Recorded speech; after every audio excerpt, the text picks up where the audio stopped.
नमस्कार, मैं वाजपेयी अपने YouTube चैनल मेहतन वाजपेयी पे आपका बहुत बहुत स्वागत करता हूं। आज जो पेपर हम लोग डिस्कस करने वाले हैं वो है SSC MTS 2022 का पेपर, जो आपका 2 मई 2023 को सेकेंड शिफ्ट में हुआ है। उसके जितने भी मैथ्स के क्वेश्चन हैं उसको एक एडवांस अप्रोच के साथ हम लोग सॉल्व करने वाले हैं। तो ये क्लास उन सभी एस्पिरेंट के लिए बहुत ज़्यादा हेल्पफुल होने वाली है जो SSC MTS 2023 का एग्ज़ाम देने जा रहे हैं, या इसके अलावा कोई भी SSC का अगर आप एग्ज़ाम देने जा रहे हैं तो ये क्वेश्चन जो है वो आप जरूर देख के जाइए, क्योंकि इससे आपको काफ़ी हेल्प मिलेगी। क्वेश्चंस आपके रिपीट हो सकते हैं। तो चलिए स्टार्ट करते हैं, और क्वेश्चंस के साथ साथ क्वेश्चन को किस अप्रोच से करना है वो भी मैं आपको साथ साथ सिखाता रहूँगा, ठीक है। जैसे पहला क्वेश्चन आप लोग देख पा रहे होंगे, दिया हुआ है एक व्यक्ति ने 150 कुर्सियां बेची और उससे 25 कुर्सियों के विक्रय मूल्य के बराबर लाभ हुआ। उसका लाभ प्रतिशत क्या होगा, ठीक है। तो भाई 25 का लाभ हुआ कब, जब उसने 150 कुर्सियां बेची।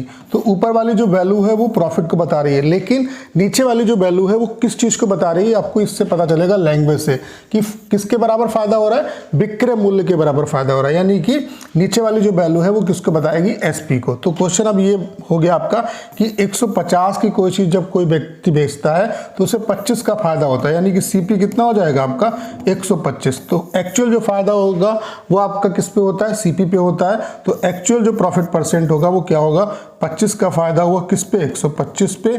तो 100 पे कितना हो जाएगा, 25 पंचे 125, 5 से काटेंगे 5 दूना 10, यानी कि कितना जाएगा 20%। अब इसको आप ऐसे भी समझ सकते हो, 25 कुर्सियों के विक्रय मूल्य के बराबर फायदा होता है कब, जब 150 कुर्सियां बेचता है। तो 150 कुर्सियां जब बेचता है तो फायदा कब होगा, जब एसपी बड़ा होगा, सीपी जो है छोटा होगा। यानी कि 150 वस्तुओं का एसपी माइनस 150 वस्तुओं का जो सीपी है, ये क्या हो गया, प्रॉफिट हो गया। और वो किसके बराबर है, 25 वस्तुओं के एसपी के बराबर है। तो यहां से आप सॉल्व करोगे, उसको इधर लेके जाओगे तो 150 सीपी प्लस का हो जाएगा, इधर ये इससे घट जाएगा, 125 आपका क्या आ जाएगा, 125 यहाँ से आपका क्या जाएगा, 125 आपका एसपी आ जाएगा। तो 5 से काट लो आप यहाँ से, तो 25 से काट लो, 25 छक्का 150 और 25 पंचे 125। तो सीपी बटे एसपी का जो रेशियो है वो कितना आ जाएगा, 5/6। यानी कि कोई चीज़ 5 की आप 6 की बेचते हो तो कितने का फायदा होगा, 1 का फायदा हुआ 5 पे, तो 100 पे कितना होगा, 20%। किसी भी तरीके से लगा सकते हो, बाकी मैंने कॉन्सेप्ट आपको बता दिया कि अगर विक्रय मूल्य के बराबर फायदा होगा तो नीचे वाली वैल्यू जो है वो किसको बताएगी, एसपी को बताएगी। तो ये तरीका आपको समझ में आ गया होगा। क्वेश्चन आप लोग देख पा रहे होंगे, दिया हुआ है एक परिवार के 6 सदस्यों की औसत आयु जो है वो 20 वर्ष है। नौकर की आयु को भी जोड़ दिया जाता है तो औसत आयु में 20% की वृद्धि होती है। 20% का मतलब 20 का 20% मतलब कितना हुआ, 4, यानी कि 4 वर्ष की वृद्धि होती है। तो नौकर की आयु कितनी होगी, कोई दिक्कत वाली बात नहीं है। देखो 6 लोग हैं, उनका एवरेज जो है वो कितना है, 20 है। जब नौकर आ जाता है लोग कितने हो गए, 7, तो एवरेज में 4 की वृद्धि हो गई, यानी कि 20 से कितना हो गया आपका 24। तो यहाँ पे कितना बढ़ रहा है आपका 4, और यहाँ पे कितना बढ़ रहा है 1।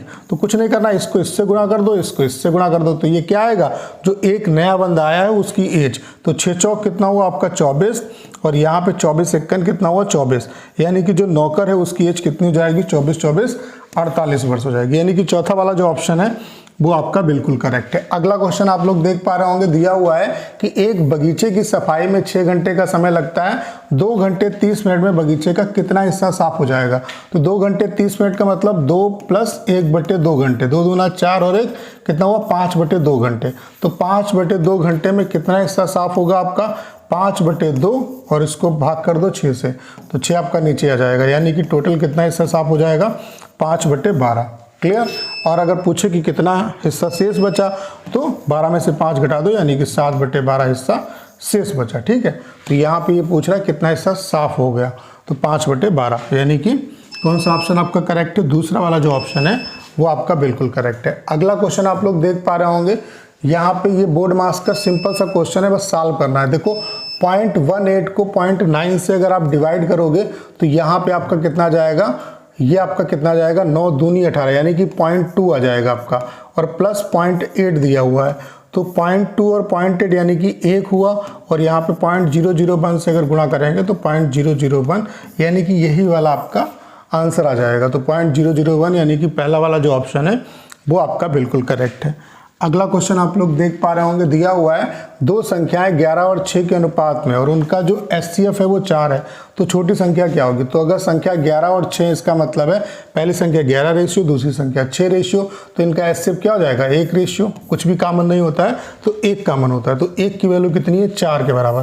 तो छोटी संख्या यानी कि 6 रेशियो की वैल्यू कितनी हो जाएगी 6 × 4 यानी कि 6 चौक 24।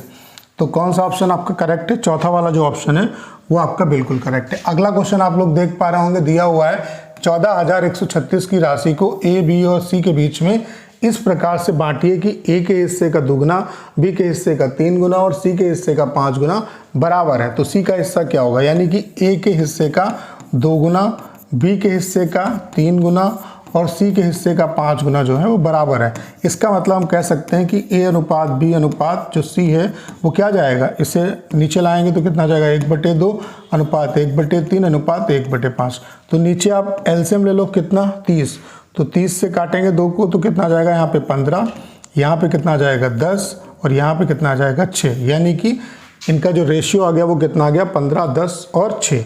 तो 15 और 6 कितना हुआ 21, 21 और 10 31 रेशियो की जो वैल्यू है वो टोटल कितनी दी है 14,136। तो काट लेंगे भाई, ये कितने बार जाएगा आपका 4 बार जाएगा, तो कितना हुआ आपका 124 हुआ, तो यहाँ पे कितना बचा 17 और 3 उतारा, आप कितने बार जाएगा आपका 31 पंचे 5 बार जाएगा और फिर 6 बार जाएगा, यानी कि 456 आ गया 1 रेशियो की वैल्यू। तो पूछ क्या रहा है सी का हिस्सा, यानी कि 6 रेशियो की वैल्यू आपसे पूछ रहा है। तो 6 रेशियो की वैल्यू कितनी जाएगी 456 × 6, तो 6 छंग 36 हासिल लगा 3, 6 पंचे 30 और 3 33 हासिल लगा 3, 6 चौक 24 और 3 कितना हुआ 27, 2736 हो जाएगा, यानी कि तीसरा वाला जो ऑप्शन है वो आपका बिल्कुल करेक्ट है। अगला क्वेश्चन आप लोग देख पा रहे होंगे, दिया हुआ है कि जब एक तार को एक वर्ग के आकार में मोड़ा जाता है तो इसके द्वारा परिबद्ध क्षेत्रफल जो है वो कितना है 5929 है। ठीक है, यदि तार को एक वृत्त के आकार में मोड़ा जाए तो तार द्वारा परिबद्ध क्षेत्रफल क्या होगा, यानी कि वृत्त का क्षेत्रफल आपसे पूछ रहा है। हमेशा याद रखो कि जब भी 2D फिगर से कोई 2D फिगर बनाते हैं तो उनके परिमाप बराबर होते हैं, और 3D फिगर से जब 3D फिगर बनता है तो उनके आयतन बराबर होते हैं। ठीक है, तो अगर यहाँ पे वर्ग बना है और वर्ग का जो क्षेत्रफल है वो कितना है 5929 है। वर्ग का क्षेत्रफल क्या होता है भुजा स्क्वायर, और वो कितना है 5900 आपका 29 है। तो ये किसका वर्ग है आपका 77 का, तो भुजा जो है वो कितनी आ गई 77। तो परिमाप कितना हो जाएगा, इसका जो परिमाप होगा वर्ग का वो कितना हो जाएगा आपका 4 है। कितना होता है परिमाप 4 है, यानी कि 77 × 4। ठीक है, तो इसका परिमाप इतना हो जाएगा। अब इस तार को अगर वृत्त के रूप में बनाया गया है तो इसका मतलब है इसका जो परिमाप है वो वृत्त के परिमाप के बराबर होगा। तो वृत्त का परिमाप यानी कि परिधि क्या होती है 2πr, तो 2 × 22/7 × r बराबर कितना हो गया 77 × 4। तो काट लेंगे भाई 11 दूनी 22, 11 7 77, 4 से 4 आपका कैंसिल हो गया, r बराबर कितना आ गया आपका 49, यानी कि जो रेडियस है वो कितनी आ गई 49। तो वृत्त का क्षेत्रफल पूछ रहा है, तो πr² यानी कि 22/7 49 × 49, तो 7 से काटेंगे 7 7 49। अब देखो आपको पूरा सॉल्व करने की जरूरत नहीं है, देखो 7 दूनी 14 और 4 नाम 36, यानी कि वो ऑप्शन करेक्ट होगा जिसके लास्ट में 6 है। तो एक ही ऑप्शन जो है वो बिल्कुल दिया हुआ है ऐसा, तो यही आपका करेक्ट हो जाएगा। अब आपको देखो सॉल्व करने की जरूरत नहीं, तो जब भी क्वेश्चन आएगा तो ऑप्शन पे जरूर आप देखिए एक बार क्वेश्चन को लगाने के बाद गुणा करने से पहले कि क्या ऑप्शन से क्वेश्चन को सॉल्व कर सकते हैं या नहीं कर सकते हैं। अगला क्वेश्चन आप लोग देख पा रहे होंगे, सिंपल सा क्वेश्चन है। देखो 8 को अगर 2 दूना 4, 4 से डिवाइड करेंगे तो कितना हुआ 2, तो 5 दूना 10 और 10 × 11 यानी कि 110 हो गया बराबर 134। तो इधर ले जाएंगे तो घट जाएगा, यानी कितना जाएगा आपका 24। तो तीसरा वाला जो ऑप्शन है वो आपका बिल्कुल करेक्ट है। अगला क्वेश्चन आप लोग देख पा रहे होंगे, दिया हुआ है एक धनराशि पर 7 वर्षों में 6% वार्षिक दर पर 3360 रुपये का साधारण ब्याज प्राप्त होता है, तो वह धनराशि क्या होगी। तो 7 वर्ष में 6% की दर से ब्याज क्या होगा, सिंपल इंटरेस्ट सिंपल होता है, हर साल उतना ही ब्याज मिलेगा। तो एक साल में अगर 6 मिलता है तो 7 साल में कितना 6 7 42%, तो 42% की जो वैल्यू है वो 3360 के बराबर है। आपको धनराशि यानी कि 100% की वैल्यू निकालनी है, तो कितना हो जाएगा 3360/42, तो ये 1% की वैल्यू आई। 100% की वैल्यू निकालनी है तो 100 से गुणा कर दो। अब इसे हम काट सकते हैं, 7 से काट सकते हैं, 7 से काटेंगे तो 7 चौक 28, 7 अट्ठे 56, 7 छंग 42, 6 से काटेंगे 6 अट्ठे 48, यानी कि जो धनराशि है वो कितनी आ जाएगी आपकी 8000 आ जाएगी। यानी कि तीसरा वाला जो ऑप्शन है वो आपका बिल्कुल करेक्ट है।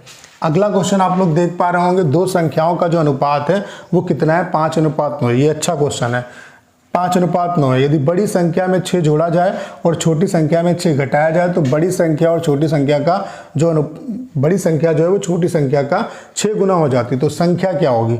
देखो जो अनुपात है वो कितना है, 5:9। ध्यान से समझना। तो इसका मतलब है छोटी संख्या ये होगी, बड़ी संख्या ये होगी।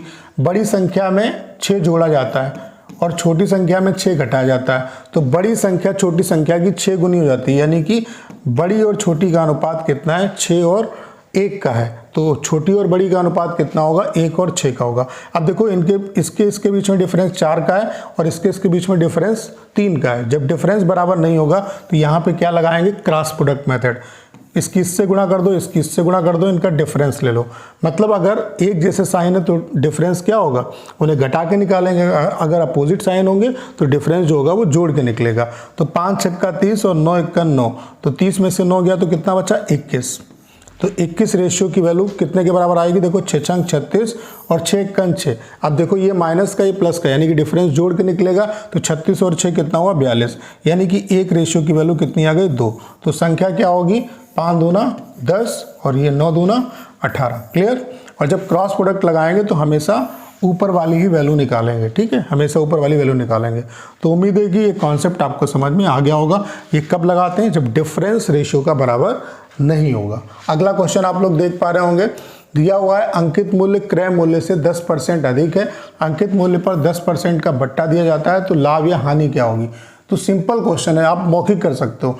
अंकित मूल्य जो है वो क्रय मूल्य से 10% अधिक है, यानी कि सीपी अगर 100 है तो एमआरपी कितना है, उससे 10% अधिक यानी कि 110। और इस पर डिस्काउंट दिया गया 10% का, यानी कि 90% में बेचा गया। तो इसका विक्रय मूल्य कितना हो गया, 11,99। तो 100 की चीज़ अगर 99 की बेची तो कितने का नुकसान हुआ, 1% का नुकसान हो, क्योंकि परसेंट जो है हम लोग किस पे निकालते हैं, 100 पे निकालते हैं। क्लियर। तो दूसरा वाला जो ऑप्शन है वो आपका बिल्कुल करेक्ट है।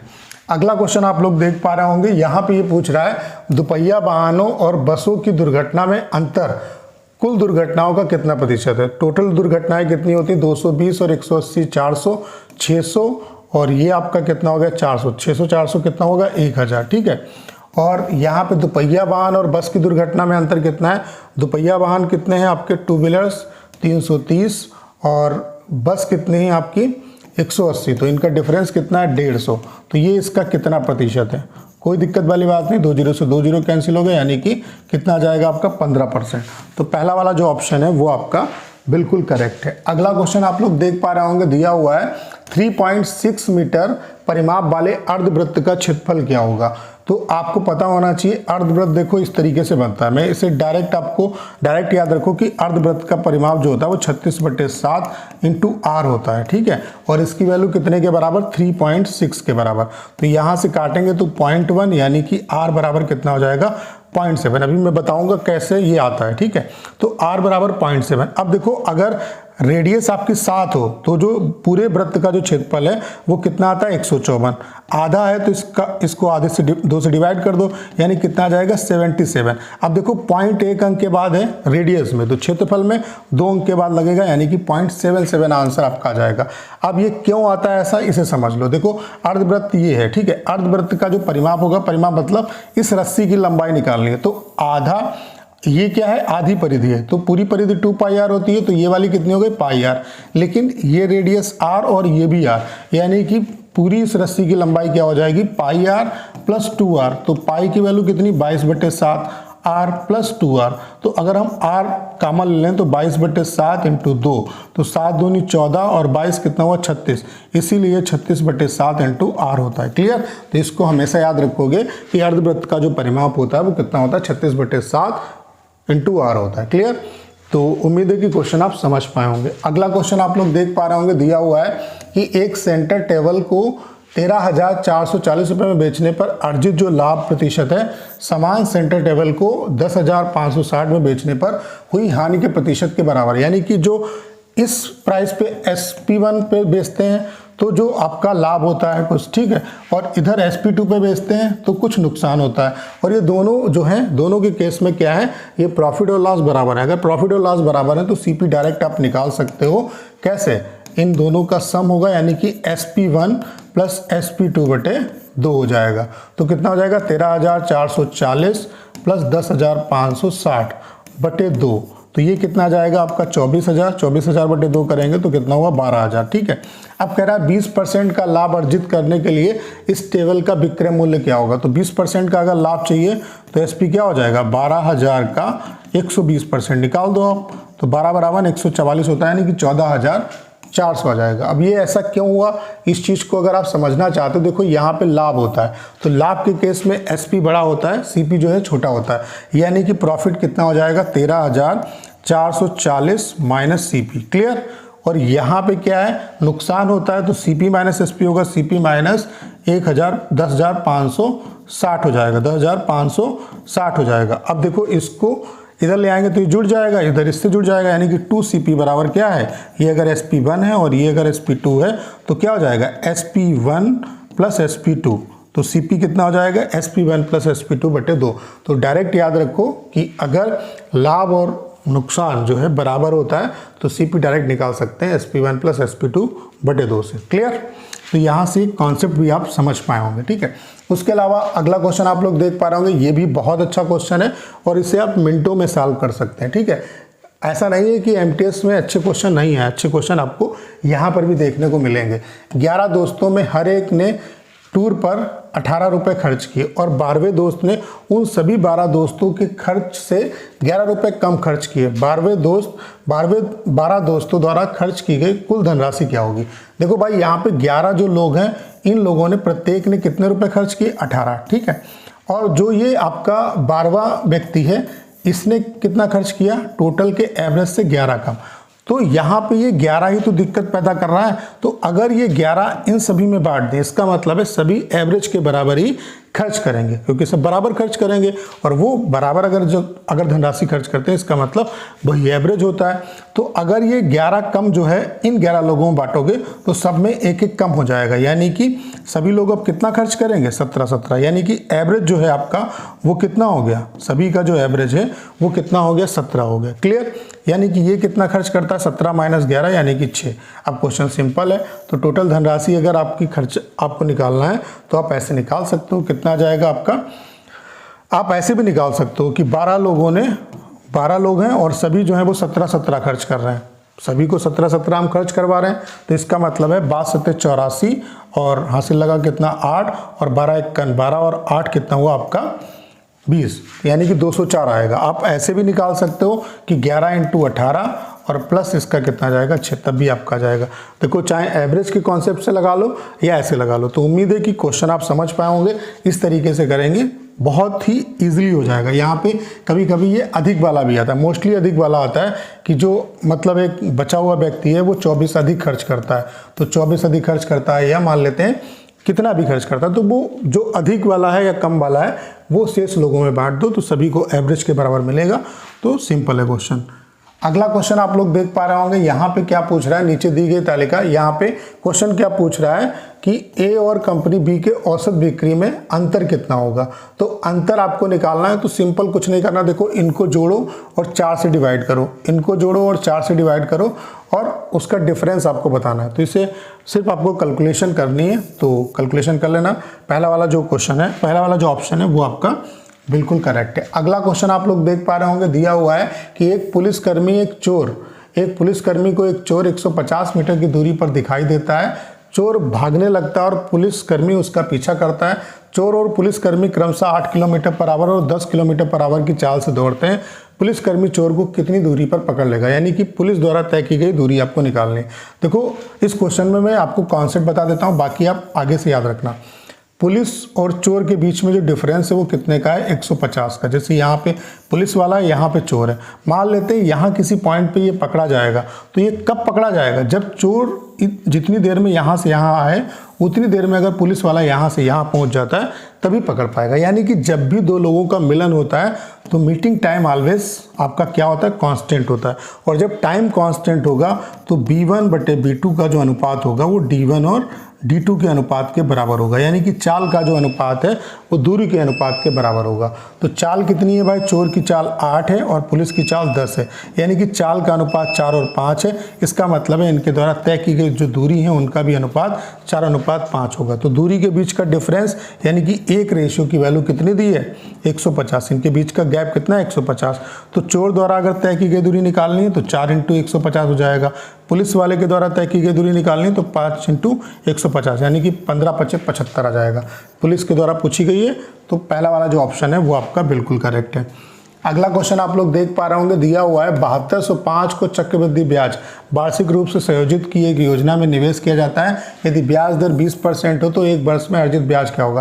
देखो यहाँ पे सिर्फ आपको कंफ्यूज कर दिया है। अगर आधे मतलब छमाही के हिसाब से 1 साल का पूछता तब तो कुछ था, लेकिन यहाँ पे कंफ्यूज ही कर दिया आपको चक्रवृद्धि ब्याज लगा के। 1 साल में सिंपल इंटरेस्ट और कंपाउंड इंटरेस्ट दोनों बराबर होते हैं, डिफरेंस तो दूसरे साल में आता है। यानी कि बस आपको क्या करना है, 1 साल का ब्याज निकालना है। तो 1 साल का ब्याज क्या होगा इसका, 20%। तो 20% का मतलब क्या हुआ, 7205 का 20% मतलब 1/5। इसकी फ्रैक्शन क्या होती है 20% की, 1/5। तो इसका 1/5 निकाल लो, 5 से काटेंगे 5 × 5, 5 × 20, 5 × 20, 5 × 5, यानी कि कौन सा ऑप्शन आपका करेक्ट होगा, चौथा वाला जो ऑप्शन है वो आपका बिल्कुल करेक्ट है। अगला क्वेश्चन आप लोग देख पा रहे होंगे, सिंपल है। 10 संख्याओं का औसत कितना है, 42 है। यदि प्रत्येक में 5 की वृद्धि करेंगे तो औसत पे क्या प्रभाव पड़ेगा। अगर बराबर संख्या जोड़ोगे तो एवरेज में भी उतना जुड़ जाएगा, घटाओगे तो घट जाएगा, भाग करोगे तो भाग हो जाएगा, यानी कि एवरेज में भी 5 की वृद्धि हो जाएगी। तो जो नया एवरेज होगा वो कितना हो जाएगा, 47, यानी कि चौथा वाला जो ऑप्शन है वो आपका बिल्कुल करेक्ट है। अगला क्वेश्चन आप लोग देख पा रहे होंगे, यदि किसी संख्या का 33.33% 16 में जोड़ा जाता है तो परिणामी वही संख्या होती है, वह संख्या क्या होगी। देखो अगर 33.33% जोड़ा गया 16 में तो संख्या मतलब 100% हो जाती है। तो हम कह सकते हैं कि जो 16 है वो 2/3 के बराबर है, और 2/3 की वैल्यू कितने के बराबर, 16 के बराबर। तो यहाँ से हम कह सकते हैं जो संख्या होगी वो कितनी होगी, 8 × 24।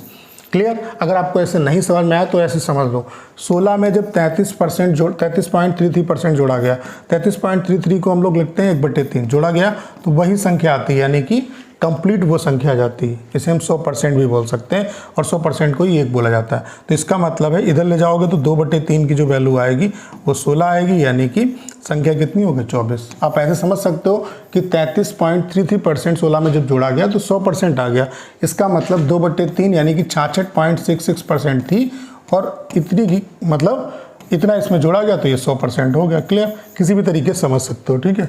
तो तीसरा वाला जो ऑप्शन है वो आपका बिल्कुल करेक्ट है। तो उम्मीद करता हूँ कि अगर आपने पूरी क्लास देखी होगी तो सारे क्वेश्चन आप अच्छे तरीके से समझ पाए होंगे। करना क्या है, इस वीडियो को ज़्यादा शेयर करना है। उसके अलावा अगर आप चैनल पर नए हो और आपने अभी तक इसे सब्सक्राइब नहीं किया है तो प्लीज़ चैनल को सब्सक्राइब करना मत भूलिएगा।